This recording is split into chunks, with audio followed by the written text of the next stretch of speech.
My wife went on vacation with her girlfriends. She came home from that vacation a single woman. She just did not know it yet because I was already gone before her flight touched down. Let me take you back to the beginning so you understand how a 10-year marriage ended in a 4-day trip. We got together in our late 20s. I was working as a project manager for a commercial construction firm. She was an office administrator at a medical group. We dated for about 2 years before I proposed. The wedding was small, mostly family and close friends. We moved in together the following year, found a place in a nice area, the kind of neighborhood where people wave when they drive past. For most of that decade, things felt steady. We were not the couple who posted everything on social media or made a show of being in love.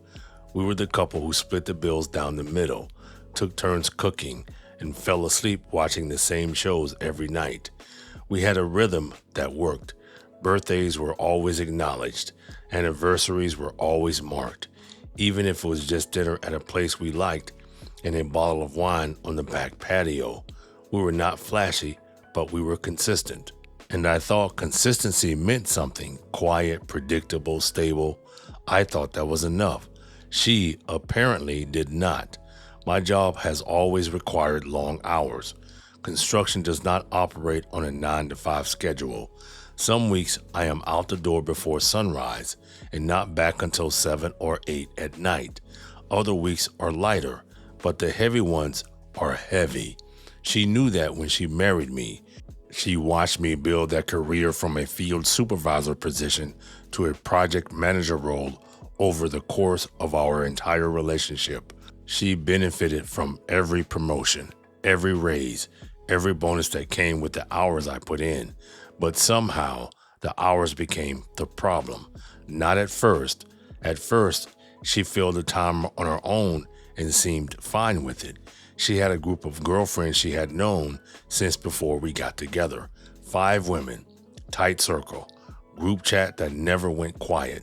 They did dinners, brunch on the weekends, shopping trips, the usual. I never had a problem with any of it. I wanted her to have that. A wife who has her own life outside the marriage is not a threat. It is a sign of a healthy relationship, or at least that is what I believed. Once a year, the group did a trip together.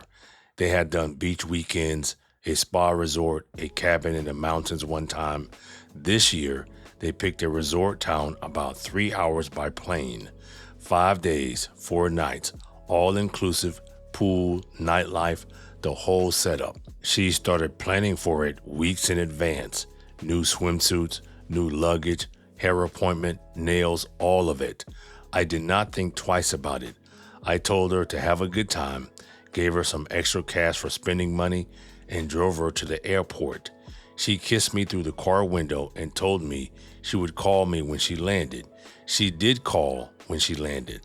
Sent me photos of the hotel, the view from the balcony, the pool area. Everything looked normal. The first full day, she texted a few times. Pictures of food, a group photo at dinner, a short voice message saying she missed me. The second day, the communication dropped. One text around noon, pool day, talk tonight. She did not call that night.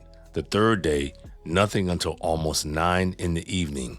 Short message, having the best time, exhausted, going to bed early. I noticed the shift, but I did not chase it. I was not going to be the husband who panicked over a missed text while his wife was on vacation with their friends. That is not who I am, but I filed it away because patterns matter, even the small ones. Now, let me tell you about the friend, because without her, I would still be married to a woman who was lying to my face. One of the women on that trip had been through something serious in her own marriage about 8 months earlier. Her and her husband had separated over trust issues, spent 6 months apart, went through counseling, and came back together. It was ugly for a while, but they put in the work and they made it through. As part of their rebuild, they had committed to total transparency. No secrets, no half-truths, no protecting other people at the expense of their own integrity. That commitment is the reason my marriage ended, and honestly, it is the reason I am grateful it did. Her husband flew out to meet her for the last 2 days of the trip. They wanted to turn the tail end of the girls' trip into a couple of days together, reconnecting, doing the work they had committed to. So, while the rest of the group was out at the clubs on the third night, the friend and her husband had dinner at the resort restaurant and turned in early. But the friend had already seen something that kept her up that night. The previous evening, the group had gone out together, drinks at a lounge near the hotel, then a club further down the strip. The friend had been taking photos and videos all night, the way women do on these trips, documenting everything for the group chat and for memories. When she reviewed the photos later that night in her hotel room, she noticed something in the background of 3 of them. The first photo, my wife standing near the bar with the man, his hand on her lower back, her body angled toward him like she had been standing there for a while. The second photo, my wife and this same man outside the club, and they were not talking, they were kissing, his hands on her waist, her arms around his neck, in full view of the street. The third, a video someone else in the group had taken of the hotel lobby later that night, and in the corner of the frame, my wife and this man walking toward the elevators together. The friend did not confront my wife. She did not make a scene. She did not tell anyone else in the group. She waited for her husband to arrive the next afternoon, sat him down in their room, and showed him everything. They talked about it for a long time. This was a couple that had almost lost each other over secrets. They knew exactly what silence cost. They knew that saying nothing made them part of the lie, and they made the decision together. He deserves to know. Her husband called me that evening. My wife was still out with the rest of the group. I was at the house, sitting in the kitchen, eating leftovers and scrolling through my phone like any other night. When I picked up, he introduced himself calmly. He told me his wife was one of the women on the trip. He told me there was no comfortable way to say what he was about to say. And then he said it. Your wife has been with another man on this trip. My wife saw it happen. She has photographs and video, and we both agreed you needed to hear it from us directly. I sat there for a long time without speaking. He asked if I was still on the phone. I told him to send everything. He sent the photos and the video within 2 minutes. I opened the first image and felt my heart rate increase. The second image made me set my phone down on the counter and step back from it, like putting distance between me and the screen would somehow change what was on it. It did not change. The video confirmed what the photos suggested. My wife, the woman I had been married to for a decade, the woman I drove to the airport 4 days ago and kissed through the car window, was walking into an elevator with a man she met at a club in a resort town while I sat at home eating leftover pasta. I did not yell. I did not break anything. I did not call her. I sat at the kitchen counter for almost 40 minutes without moving, and then something clicked. Not anger, not sadness, just clarity. The kind of clarity that arrives when the situation removes every option except the right one.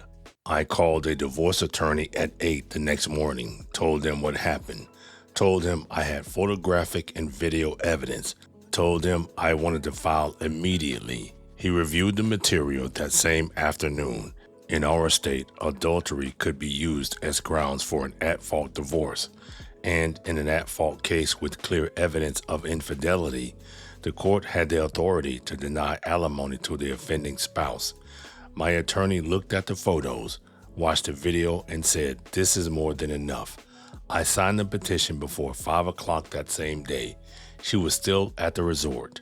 She was probably by the pool or lunch or getting ready for another night out. She had no idea that while she was ordering cocktails and reapplying sunscreen, her marriage had already been dissolved on paper, and the man she left at home was packing his belongings into boxes. I did not waste a single hour. Over the next 48 hours, while she was finishing the last 2 days of her trip, I moved everything that was mine out of that house. Clothes, tools, personal documents, my work equipment, electronics, family photos that predated the marriage, anything I had purchased independently. I was methodical about it. I did not take anything that was jointly owned. I did not take anything that was hers. I only took what I could prove was mine. Because my attorney told me to leave no room for her to claim, I looted the house. I signed a lease on a one-bedroom apartment near my job site, paid the deposit from a personal savings account she never knew about, and moved in the same day. The house looked almost normal when I was done. Most of the furniture stayed. Most of the decorations stayed. But if you opened the master closet, half of it was empty. If you looked in the garage, my tools were gone. If you checked the office, my desk was cleared out. The gaps were subtle, but they were everywhere. And sitting on the kitchen counter, right next to the coffee maker she used every morning, was the divorce petition. I put it there on purpose, not on a bed where she would see it before she had time to settle in, not hidden in a drawer where she might miss it, right there in the middle of her morning routine. So the first normal thing she reached for after coming home would lead her directly to the end of her marriage. She landed the next morning. I picked her up from the airport because that is what she expected. She got in the car talking about the trip, the food, the weather, how she needed that reset. She told me she missed me. She reached over and squeezed my hand on the center console. I drove her home, carried her suitcase inside, told her I had to run to the job site for an hour. I drove to my new apartment instead. My phone started ringing at 3:22 that afternoon. The first voicemail was confusion. What is this on the counter? Call me back. The second voicemail was louder. Where are your clothes? What is happening right now? The third was frantic. Your things are gone. What did you do?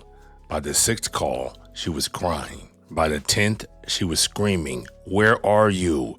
You cannot just leave without saying anything. This is not how you end a marriage.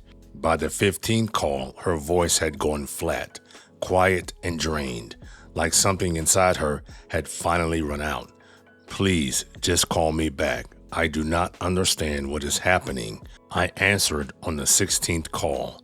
I told her to read the petition, specifically the section that referenced the photographic exhibits attached to the filing. There was a silence that lasted long enough for me to hear her breathing change.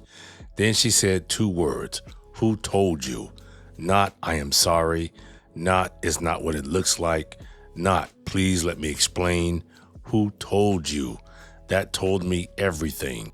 She was not worried about losing me. She was worried about losing control of the story. She wanted to know who in her circle had broken rank, because managing the narrative mattered more to her than saving the marriage. I told her it did not matter who told me. I told her the evidence was already filed with the court. And I hung up. Over the next 2 weeks, she tried everything. Texts that started angry and slowly turned apologetic. Voice messages that ranged from demanding explanations to begging for a conversation. She drove past my job site twice. I know because one of my crew members told me he saw her car idling near the entrance. She contacted my mother, who told her she had nothing to say. She contacted my brother, who told her the same thing. She even showed up at the apartment complex, but I had not given her the unit number, and the building required a key fob to enter. She sat in the parking lot for over an hour before she left. I found out about that one from a neighbor in the complex who asked me the next morning if I knew the woman who had been sitting in a parked car staring at the building. I told him it was handled. He did not ask again. Her attorney contacted mine within 10 days of being served. He pushed for mediation, called it a simple lapse in judgment during a vacation, argued that one mistake should not erase a decade of marriage. My attorney submitted the photographs and the video. Her attorney tried to challenge admissibility, argued the images were captured without my wife's knowledge or consent. My attorney shut that down immediately. Every photo was taken in a public venue, a bar, a public street, a hotel lobby. There was no expectation of privacy in any of those locations.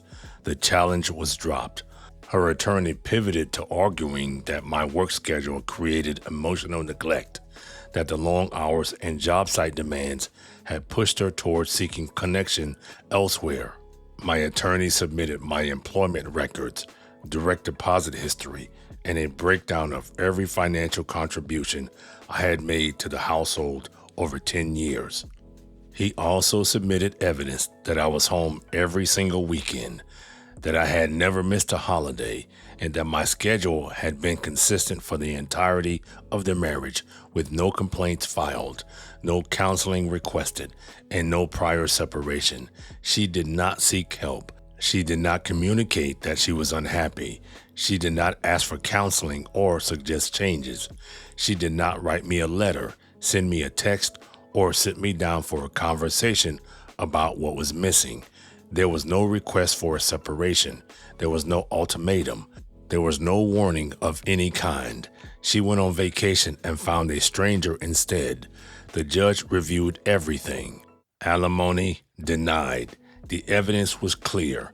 The photographs and video were admissible, and the emotional neglect argument collapsed under the weight of 10 years of documented financial partnership and consistent physical presence in the home. Assets were split based on contribution. I walked away with a larger share because I had been the primary earner for the duration of the marriage, and I had the bank records approve every deposit, every bill payment, and every financial contribution I made to keep that household running. She received her share, her car, her personal belongings, and whatever was left in her individual checking account. No spousal support, no monthly payments. No financial bridge to carry her into her next chapter. She had spent the last 4 days of her marriage at a resort, and she came home to a life that no longer included my income, my presence, or my name on any of her bills. After the divorce was finalized, I started hearing things through people who were still connected to both of us. The man from the resort was never serious about her. He was exactly what you would expect. A vacation encounter with no intention of lasting past the checkout time. She tried to contact him after the trip. He responded once or twice, then stopped entirely. Within a month of coming home, he had blocked her number. She blew up a 10-year marriage for a man who could not even remember her name by the time the hotel charged his final bill. That is the part that would be funny if it was not so devastating. She did not leave me for someone better. She did not leave me for someone who loved her more. She left me for someone who did not even consider her worth a second conversation. Without my income anchoring the household, she could not sustain the lifestyle she had grown comfortable in. Her salary as an office administrator covered the basics, but the basics did not include the restaurants, the trips, the comfort, or any of the things she had taken for granted while my paycheck quietly funded them. She burned through her share of the settlement in about 4 months. Rent, a car payment, insurance, utilities, all of it stacked up faster than she expected. She had never had to carry a household alone. For 10 years, my income had absorbed the heavy cost while hers covered the extras. When that cushion disappeared, every bill hit different. Every due date felt closer than the last. Every paycheck was gone before the next one arrived. That is what happens when you remove the financial foundation of a household and try to stand on what is left. Last I heard, she had moved in with a relative and was trying to figure out her next move. Her girlfriend group did not survive the trip either. The friend who told me stood by her decision 100%. She said that after what she and her husband went through, she could not watch another marriage be destroyed by silence and pretend she did not see it. Some of the other women in the group felt differently. They said she should have stayed out of it, that what happens on vacation should stay on vacation. But that is not how it works. What happens on vacation does not stay on vacation. When you have a ring on your finger and a man at home who trusts you, Loyalty is not situational. It does not get a geographic exception. If your vows only apply when your spouse is watching, they were never real to begin with. I started seeing someone about 9 months after the divorce was finalized. She is direct, asks real questions, and does not play games with the truth. We are taking it slow, which is exactly the pace I need after learning what 10 years of trust actually look like from the other side. My ex reached out about 6 months after the dust settled. A text, nothing dramatic. She said she was sorry about how everything happened. Said she wished she had handled things differently. I read it. I put my phone down and I went back to my life. There was nothing left to say to her. She made her choice at a resort in a city she had no business making decisions in, and I made mine the morning I saw the proof. The difference in my choice was built on evidence and clarity. Hers was built on a cocktail and a stranger who forgot she existed before the plane landed. She came home from vacation expecting to slide back into the life I built for us. Instead, she came home from vacation a single woman. And I was already somewhere else, building the next one without her.